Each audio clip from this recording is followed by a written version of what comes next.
कर दी थी। तुरंत मौके पर पुलिस जा चुकी थी और उसमें आज हमने एक राहुल अक्यूज्ड को इस केस में अरेस्ट कर लिया है और उसकी पूछताछ उससे की जा रही है और बाकी फर्दर इन्वेस्टिगेशन में साइबर की हेल्प ली जा रही है और इन्वेस्टिगेशन अभी अंडरगोइंग है। तो इस बारे में डिटेल से सीडीआर एनालिसिस करके और इन्वेस्टिगेशन इसमें अच्छे से की जाएगी। जो मृतक है उसका मोबाइल चेक किया सर, उसमें क्या डिटेल है? मृतक का मोबाइल अभी उसमें चेक नहीं किया गया अभी तक, क्योंकि कब्जे में लिया गया है। वो चल रही है इन्वेस्टिगेशन में, जिस चीज के खिलाफ साक्ष्य आएंगे उनके खिलाफ गिरफ्तारी की जाएगी। शामिल हो रहे हैं अभी तक जांच में शामिल नहीं हुआ है और जल्दी उनको जांच में शामिल करके और नियमानुसार कार्रवाई करेंगे। सर अब पुलिस लोहारू थाना क्षेत्र के एक गांव में एक लड़की ने दिनांक 24/12/24 को पंखे से फांसी का फंदा लगा करके सुसाइड किया था। इस संबंध में उसके फादर ने हमारे को कंप्लेंट करी थी कि इसने सुसाइड किया है, जिस पर 174 सीआरपीसी की कार्रवाई की गई थी और उसके बाद में उस वक्त उन्होंने किसी के ऊपर आरोप नहीं लगाया था। उसके बाद में दिनांक 27/12/24 को उसके पेरेंट्स ने पुलिस को एक कंप्लेंट दी, जिसमें उसने आरोप लगाया कि ये शारदा महाविद्यालय में पढ़ती थी लड़की और इसको पेपर नहीं देने दिया गया। और उसके बाद उसका एक राहुल नाम का लड़का है वहाँ, वो बार बार उसको परेशान करता था फ़ोन करके पिछले काफ़ी समय से, और इस प्रकार के एलिगेशन पे हमने एफआईआर लॉन्च कर दी थी। तुरंत मौके पर पुलिस जा चुकी थी और उसमें आज हमने एक राहुल अक्यूज्ड को इस केस में अरेस्ट कर लिया है और उसकी पूछताछ उससे की जा रही है और बाकी फर्दर इन्वेस्टिगेशन इसकी की जा रही है। सर राहुल का क्या प्रोफाइल था, क्या पद था या क्या किस प्रकार से कॉलेज से क्या था? राहुल का वहाँ कोई पद नहीं है कॉलेज के अंदर। उसका फादर जो है ना वो उस का मेंबर है सोसाइटी का, तो उसका खुद का कोई वहाँ पे पद नहीं है। क्या नाम है इसके फादर का? राहुल स्नोफ हनुमान जी, श्याम कला गांव का है वो है सर। हनुमान को मैनेजमेंट बताया जा रहा है वो शारदा शिक्षा समिति का मेंबर था और वो इस चीज को देख रहा था। सर आपने बताया ये परेशान कर रहा था राहुल उस लड़की को, किस प्रकार से परेशान कर रहा है? फर्स्ट इन्फॉर्मेशन में ये है कि वो बार बार उसको कॉल करके परेशान करता था लड़की को, और जिस दिन उसने सुसाइड किया उससे जस्ट पहले भी उसकी कॉल थी और उस कॉल के बाद ही उसने सुसाइड किया है। तो अभी प्रेशर क्या था ये थोड़ा इन्वेस्टिगेशन का मैटर है, उससे हम पूछताछ कर रहे हैं और जो भी सामने निकल के आएगा वो बता। सर अब तक चर्चा ये चली है कि वो लड़की को फीस का कोई मामला था, तो आपकी इन्वेस्टिगेशन में ऐसा मामला पाया गया नहीं पाया?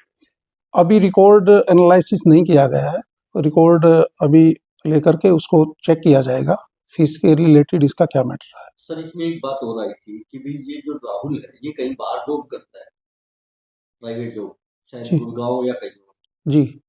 तो और जो कॉल पर बात हुई है वो इसकी बहन के साथ हुई है, क्या इसके नंबर पे बात हुई है या इसकी बहन के नंबर पे बात? अभी इसमें साइबर की हेल्प ली जा रही है और इन्वेस्टिगेशन अभी अंडरगोइंग है, तो इस बारे में डिटेल से सीडीआर एनालिसिस करके और इन्वेस्टिगेशन इसमें अच्छे से की जाएगी। जो मृतक है उसका मोबाइल चेक किया सर, उसमें क्या डिटेल है? मृतक का मोबाइल अभी उसमें चेक नहीं किया गया अभी तक, क्योंकि कब्जे में लिया गया है वो, और उसमें हम डाइटेक में भेज करके उसकी सारी जो भी डिलीटेड कोई ऐसी पोस्ट है या कुछ और है, चाहे वो अक्यूज की हो चाहे वो किसी की भी हो, तो उसमें हम उसको एनालिसिस करवाया। आरोपी राहुल है, इसके पहले भी कोई मामला दर्ज बता रहे? आरोपी राहुल के खिलाफ जैसा कि उसने पूछताछ में बताया, उसके खिलाफ साइबर फ्रॉड के 3 केस रजिस्टर हैं और जिसमें वो हैदराबाद और बहरोड और 1-2 जगह और भी जेल में वो पहले रह चुका है। स्थानीय विधायक है सर, उनके रिश्तेदार बताए जा रहे हैं, उनकी तरफ से कोई परिजन कह रहे हैं कि कोई दबाव होगा, तो शायद इसीलिए गिरफ्तारी में देर कर रही थी पुलिस। देखो पुलिस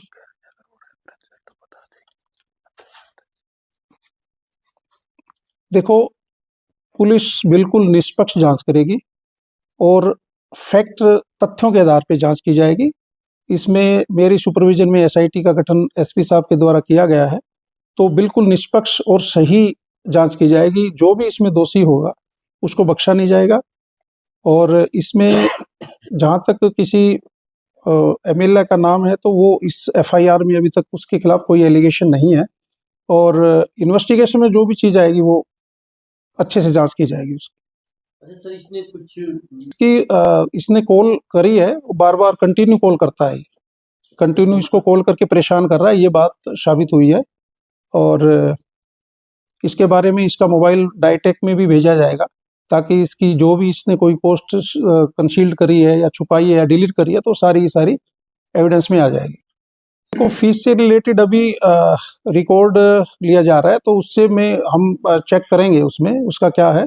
लेकिन अभी तक तो जो मेन रीजन इसका जो राहुल द्वारा परेशान बार बार फ़ोन करके परेशान किया जा रहा है, वो एंगल अभी तक आ रहा है। और फीस से रिलेटेड कोई ऐसी चीज़ आएगी तो वो इन्वेस्टिगेशन में उसको भी काउंट किया जाएगा। इसकी एज करीब 25 प्लस। कहाँ से गिरफ्तार किया सर इसको? इसको उसके गांव श्याम प्लस। इसके पिताजी हनुमान का भी भाई नेम है सर, क्या उसको भी गिरफ्तार किया गया है या नहीं? उसको अभी तक अरेस्ट नहीं किया गया है। वो जो इन्वेस्टिगेशन चल रही है, इन्वेस्टिगेशन में जिस चीज़ के खिलाफ साक्ष्य आएंगे उनके खिलाफ गिरफ्तारी की जाएगी। जांच में शामिल हो रहे हैं फोरेंसिक? अभी तक जांच में शामिल नहीं हुआ है, और जल्दी उनको जांच में शामिल करके और नियमानुसार कार्रवाई करेंगे। सर अब पुलिस पे किसी प्रकार का कोई दबाव नहीं है, निष्पक्ष काम पुलिस कर रही है और निष्पक्ष ही करेगी। और जिसके खिलाफ एविडेंस आएगी उसको बख्शा नहीं जाएगा, और जो निर्दोष होगा उसके खिलाफ कोई कार्रवाई नहीं की जाएगी। जैसे ही सुसाइड करने की बात आई थी, तुरंत हमारी ईवीआर पुलिस मौके पर पहुंच चुकी थी। जैसे ही हमारे को इन्फॉर्मेशन मिली थी तो हाँ, उन्होंने अपनी मर्जी से पहले स्टेटमेंट दी थी उसके फादर ने, और उसके बाद उन्होंने 27 तारीख को जो दोबारा एप्लीकेशन दी है उसमें जो एलिगेशन लगाए थे, उस एलिगेशन के आधार पे हमने एफआईआर लॉन्च की है। अब किसी भी प्रकार के दर्द से क्यों होना परेशान, जब ऑर्थो चार्ज कैप्सूल हो आपके पास।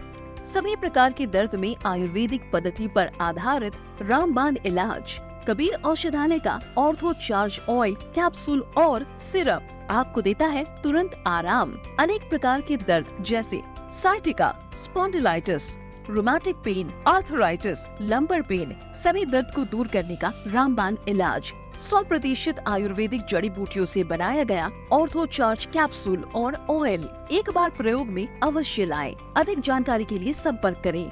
एड्रेस: कबीर औषधालय, सेक्टर 14, सोनीपत, दिल्ली, NCR।